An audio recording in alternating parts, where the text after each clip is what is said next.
श्री गोवर्धन नाथ भगवान के अनुयायी तो खूब सारे हैं, सेवा भावी खूब सारे हैं, और श्री वल्लभाचार्य जी के वंश में श्री गिरधर लाल जी महाराज श्री थे, जो उस समय यह माने कि कल्प वृक्ष के समान थे। उनके पास जाकर जो मांगा जाए वो कल्प भर में मिल जाता था, कुछ देर में मिल जाता था, प्राप्त हो जाता था।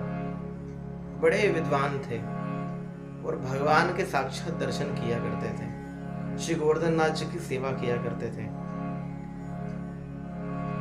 भगवान बड़े प्रसन्न थे उनके ऊपर, भगवान बड़े प्रसन्न थे। श्री गिरधरलाल जी के एक प्रेमी थे, एक शिष्य थे जो वैश्य थे और जिनके पास अपार संपत्ति थी, बहुत सा धन था, और उस धन से वो भगवान की, संतों की, ब्राह्मणों की सेवा किया करते थे। जब सेवा किया करते, कुछ समय बीता और कुछ समय के पश्चात उनका देवसान हो गया। धाम, इस धरा को छोड़कर भगवान के धाम को प्राप्त हुए। मगर उनका जो पुत्र था, कुछ कारणवश सब धन छीन लिया गया, उनका धन समाप्त हो गया। उसके मन में बड़ी ग्लानि रहती कि जैसी सेवा मेरे पिताजी करते थे, संतों की, ब्राह्मणों की, श्री ठाकुर जी की, वो मैं नहीं कर पाता।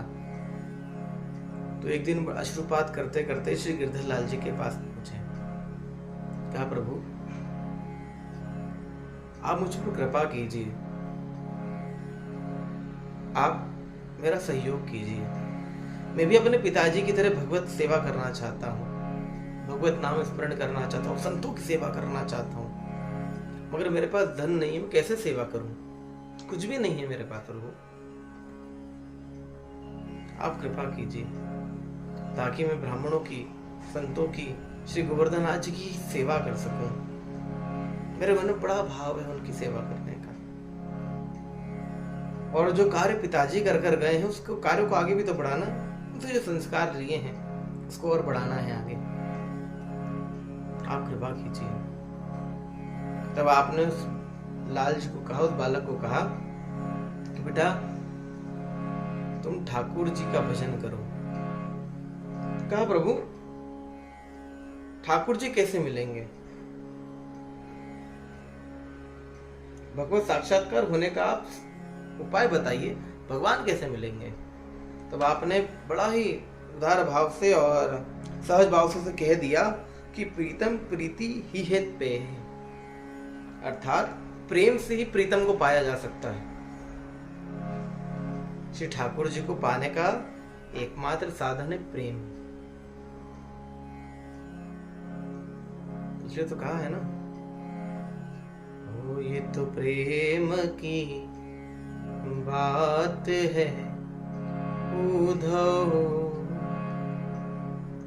बंदगी तेरे बस की नहीं है, यहाँ सरद के होते हैं सौदे, आशिकी इतनी सस्ती नहीं है। तो सहज भाव से कह दिया उसको कि बेटा भगवान को सिर्फ प्रेम से पाया जा सकता है। अब सबसे बड़ा प्रश्न एक भक्त का, जो हम सबको ध्यान रखना चाहिए, प्रश्न यह किया कि प्रभु भगवान से प्रेम होने का लक्षण क्या है? क्या पूछा कि प्रेम के लक्षण क्या है? तब उन्होंने कहा कि आप उनके नाम का, गुणों का संकीर्तन करो, स्मरण करो, और उनका जब भगवान के नाम रूप स्मरण होते हुए आंखों से अश्रुपात होने लगे, शरीर रोमांचित हो उठे, वाणी गदगद हो जाए, कंठ अवरुद्ध हो जाए, तो उसे प्रेम की दशा समझनी चाहिए।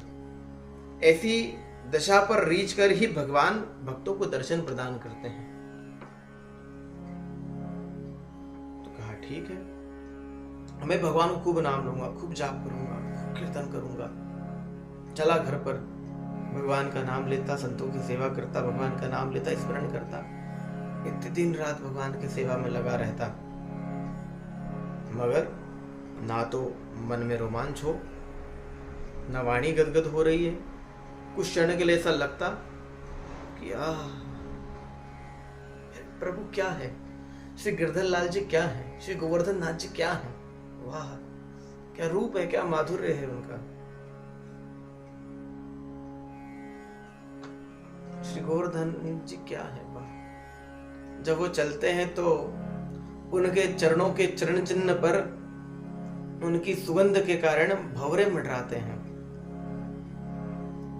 जब वो चलते हैं तो उनकी मटकन को देखकर वृक्ष भी उनकी तरह मटकना लगते हैं। जब कोई श्री ठाकुर जी को देखता है तो अपने पलके नहीं झपका पाता, देखता ही रह जाता है, निहारता ही रहता है, निहारता ही रहता है। तो क्षण क्षण भर के लिए कभी कभी रोमांच होता, मगर फिर शांत हो जाता। तो बड़ा क्रोधित हुआ मन से अपने आप के ऊपर और बड़ा रुदन करने लगा। हिम्मत करके श्री गिरधर लाल जी के पास पहुंचे, महाराज जी के पास, और कहा, प्रभु मैं कितना पापी हूं, मैं कितना अधम हूं, कितना दुष्ट हूं। प्रभु का मुझे अभी तक दर्शन प्राप्त नहीं हुआ, प्रभु ने अभी तक मुझे दर्शन नहीं दिए, ना कभी मेरे हृदय में रोमांच हुआ, ना कभी अश्रुपात हुआ, ना मुझे हृदय में कभी ऐसा लगा कि ठाकुर जी मेरे सामने खड़े, कभी नहीं हुआ। तब उसके सरल भाव से और निष्कपट भाव से प्रसन्न होकर श्री गिरधर लाल जी ने उसे हृदय से लगा लिया, और जो ही हृदय से लगाया तो उसके आंसू फूट पड़े, वो रोने लगा जोर जोर से। हे ठाकुर जी, मुझे कब बुलाओगे, कब मुझे दर्शन दोगे, कब मुझे दिखोगे, कब मुझे ब्रजवास दोगे, कब मुझे अपने पास बुलाओगे। तो प्रसन्न होकर श्री ठाकुर जी ने उन्हें दर्शन दिए। अभी भी हृदय ठीक से आग भरकर देखा भी नहीं था कि ठाकुर जी अंतर ध्यान हो गए, ठाकुर जी अंतर ध्यान हो गए। बालक फिर रोने लगा कि प्रभु मैंने क्या अपराध किया, ठाकुर जी मुझे ठीक से दर्शन भी नहीं करने दिए। अब यह बात तो आश्चर्यचकित किया इस बात ने श्री गिरधरलाल महाराज जी को भी। तो उन्होंने प्रभु से पूछा, प्रभु आपने क्षण भर के दर्शन के बाद क्यों आप चले गए? तब भगवान ने कहा कि यह जो बालक है ना, ये एक अपराधी है। कहा, प्रभु इसने क्या अपराध किया है? बोले, इसकी पत्नी भगवत सेवा करना चाहती है, मगर ये सेवा नहीं करने देना चाहता, इसे रोकता है, टोकता है, सेवा नहीं करने देता, ये मेरे चरणों में उसे आने नहीं देता, इसलिए अपराधी है। एक यह अपराधी है इसलिए क्योंकि यह मुझे अपने भक्त से दूर रखता है। हम सभी ने श्रीमद् भागवत महापुराण में उस लीला को जरूर श्रवण किया जिसमें ब्रह्मा जी महाराज ग्वाल वालों को उठाकर ले जाते हैं ब्रह्मलोक में, और भगवान उनको ढूंढने लगते हैं। उस समय के वियोग के कारण भगवान ने ब्रह्मा जी को श्राप दिया कि ब्रह्मा जी आप कितनी भी स्तुति कर लें, मगर आपने घोर निंदनीय अपराध किया है। क्या अपराध किया है? आपने यह अपराध किया कि आपने मुझे अपने सखाओं से, अपने ब्रजवासियों से दूर किया है। मुझे अपने ब्रजवासियों से दूर किया आपने। मैं सब कुछ सहन कर सकता हूं, मगर अपने ब्रजवासियों से दूर होने का दुख सहन नहीं कर सकता।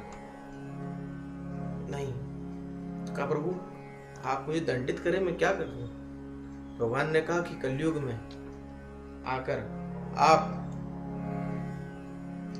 आकर आप मेरे भक्तों की रचना करें, उनके चरित्रों का लेखन करें और सारे जग में विख्यात करें। सारा जग मेरे भक्तों को नाम को जानना चाहिए, ऐसी कृपा करो। जाओ और कलयुग में आकर संत जन कहते हैं कि ब्रह्मा जी ही कलयुग में आकर श्री नाभादास जी के रूप में प्रकट हुए और उन्होंने ही श्री भक्तमाल ग्रंथ का वाचन किया और रचना की। तो भगवान ने गिरधरलाल जी महाराज श्री को कहा कि यह अपराधी है, इसने मुझे अपने भक्त से दूर किया है। उस बालक ने जैसे ही सुना तो हाथ जोड़ लिए, श्री गिरधरलाल स्वामी जी के चरणों में पड़ गया और कहा, प्रभु आज के बाद अपनी पत्नी को दूर नहीं करूंगा, मैं अपनी पत्नी को भी भगवान की सेवा में लगा कर रखूंगा, संतों की सेवा में लगाऊंगा, उसे दूर नहीं करूंगा। प्रभु आप मुझे दर्शन दे दीजिए, प्रभु आप मुझे दर्शन दे दीजिए। और जो ही यह बात उसने कही, तो श्री ठाकुर जी पुनः प्रकट हो गए और आकर उसे हृदय से लगा लिया। बोले आज के बाद मुझे कभी अपने भक्तों से दूर मत करना। भगवान अपने भक्तों से कभी दूर नहीं होना चाहते, कभी नहीं। वो तो हम दुष्ट हैं जो भगवान का नाम नहीं लेते, भगवान को पुकार, जब जरूरत पड़ती तभी पुकारते हैं। पुकारते हो कहते रहते हैं, ओ मेरा छोटा सा परिवार, हरि आ जाओ एक बार, यही कहते हैं ना। जब परेशानी आती तब भगवान को याद करते हैं। भगवान को हर क्षण याद करो, भगवान को हर समय याद करो, हर पल, एक पल भी उसके नाम के बिना नहीं बीतना चाहिए। मेरे प्रभु का नाम ऐसा है कि सबका कल्याण कर सकता है उसी क्षण। क्यों ये माला झूली लेकर हम बैठे रहते हैं, क्यों भगवान का नाम जप करते हैं? इसलिए नहीं कि आपको दिखावा करना है, कि आपको दिखाना है कि देखो हम माला करते हैं, नहीं, हमें उसे दिखाना है, हमारे लाल जी को दिखाना है और किसे नहीं दिखाना। हमारे लिए वही श्रेष्ठ है। आप देखोगे आप भूल जाओगे, मगर वो देखेगा तो कोई भूलेगा नहीं। वो एक एक नाम का, एक एक नाम का, एक एक अक्षर का भाव, उसका मोल चुकता करेगा।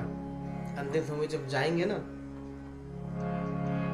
तो वो साथ लेने के लिए खड़ा रहेगा, वो अकेला नहीं छोड़ेगा, वो कभी अकेला नहीं छोड़ेगा।